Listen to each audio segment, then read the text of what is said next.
এই ভিডিওটাতে যে ক্লিক করছো সেই ভিডিওটাতে কি নাম দেওয়া আছে যে একটানা অনেকক্ষণ পড়ার উপায়টা কি। এই নিয়ে ইউটিউবে অনেক ভিডিও বানায়, অনেক বড় বড় কথা বলি। আর যেহেতু তুমি কোর্সে আসছো, আমি তোমার সাথে একটা সিক্রেট শেয়ার করি। তুমি আল্লাহর দুনিয়ার Pomodoro technique, mixing technique, break technique, যে বাল বতুয়া যাই করো, একটানা পড়ার জন্য একটা জিনিস লাগে, সেটা হলো জেদ। আর কিচ্ছু না, আর কিচ্ছু লাগে না। এই যে আমি গত 3-4 দিন ধরে একটানা এই টেবিলটাতে বসে এই বালছাল কথাবার্তা বলতেছি, আই ফিল লাইক শিট। আমার জঘন্য লাগতেছে, এত জঘন্য লাগতেছে আমি এটা বুঝাইতে পারবো না। আমি এক বসাতে 6-7টা করে সেশন নিচ্ছি, তো খুব জঘন্য লাগতেছে। ওকে, তো এখন যদি আমি চিন্তা করতাম যে আমার কিভাবে এই ভিডিওটাকে ইনোভেটিভ ওয়েতে করা যায়, কিভাবে আমি একটানা অনেকক্ষণ ভিডিও বানাইতে পারবো, অনেক টেকনিক ফলো করবো, না এরকম কোনো টেকনিক নাই। আমার কাজ হলো বসে বানানো, যতক্ষণ শেষ হবে না বানাইতে থাকবো। এটা ব্রেনকে বুঝাইছি, ব্রেনকে বলছি মরলে মরবো, মৃত্যু চেয়ারের মধ্যে হবে। তো তোমরা যত টেকনিকই ফেলাও, আনলেস তোমার মধ্যে ওই জেদটা আছে যে আমি আজকে টেবিলে বসছি, হয় আমার লাশ পড়বে, না হয় চ্যাপ্টারটা শেষ হবে, হয় আমার লাশ পড়বে, না হয় আমি 5 ঘন্টা পড়বো, এর বাইরে কোনো না। পড়তে পড়তে কেউ কোনো দিনই মরে নাই, তুমিও মরবা না, ঠিক আছে?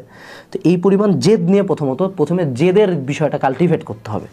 মানুষজন বলে জেদ খারাপ, ইয়েস, খারাপ কাজের জেদ খারাপ, ভালো কাজের জেদ মেলা ভালো। জিম করে জেদ করে, পড়াশোনা করে জেদ করে, ব্যবসা করে জেদ করে, পরিশ্রম করে জেদ করে, আলহামদুলিল্লাহ জোস কাজ।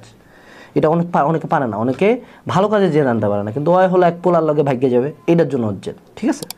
এখন আসো, তার বাইরেও কিছু টেকনিক তুমি ফলো করতে পারো একটানা পড়ার জন্য। প্রথমত আমি যেটা করি সেটা হলো মিক্সিং। আমি যখন এখানে ক্লাস নিতেছি তোমাদের, আমি ট্রাই করতেছি কখনো মেন্টাল কথাবার্তা বলতে, কখনো একাডেমিক কথাবার্তা বলতে, ভিডিওর টপিকগুলো সুইচ করতেছি। তো এই সুইচিংয়ের মধ্যে কিন্তু দেখা যাচ্ছে যে আমার কথার যখন বিভিন্ন টপিক চেঞ্জ হচ্ছে, আমার কথা বলতে একটু ফ্লুয়েন্ট মনে হচ্ছে। মানে একটানা যদি শুধু পড়াশোনা নিয়েই কথা বলতাম, হ্যাঁ, যে কীভাবে পড়াশোনায় ভালো করা যায়, তখন কিন্তু আমার মনোটনি চলে আসতো। সো তুমি যেটা করতে পারো একটানা পড়ার জন্য, যে ধরো তুমি একটানা 5 আওয়ার্স পড়ার প্ল্যান করতেছো, হ্যাঁ, 5 আওয়ার্সের মধ্যে তুমি প্রথম 2 ঘন্টা ম্যাথ করলা, তারপরে 2 ঘন্টা তুমি কেমিস্ট্রি পড়লা, কেমিস্ট্রি একটু ইজিয়ার লাগে তোমার কাছে, তারপরে 2 ঘন্টা, তারপরে 1 ঘন্টা তুমি লাস্টে আইসিটি পড়লা। আইসিটি সবচেয়ে ইজি, তুমি লাস্টের দিকে তোমার এনার্জি কমে যায়, আইসিটি তুমি টানে দিলা।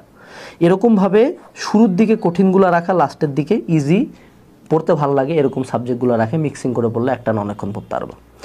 2 নম্বর যে ওয়েটা হলো সেটা হলো যে আমরা সবাই যেটা জানি পমোডোরো টেকনিক, যে তুমি যদি একটানা 1 ঘন্টা পড়াশোনা করো, তোমার ব্রেনে রিচার্জ হইতে আবার 1 ঘন্টা লাগবে না, তোমার ব্রেন আগামী 10-15 মিনিটের মধ্যে ফুল রিচার্জ হয়ে যাবে, ঠিক আছে?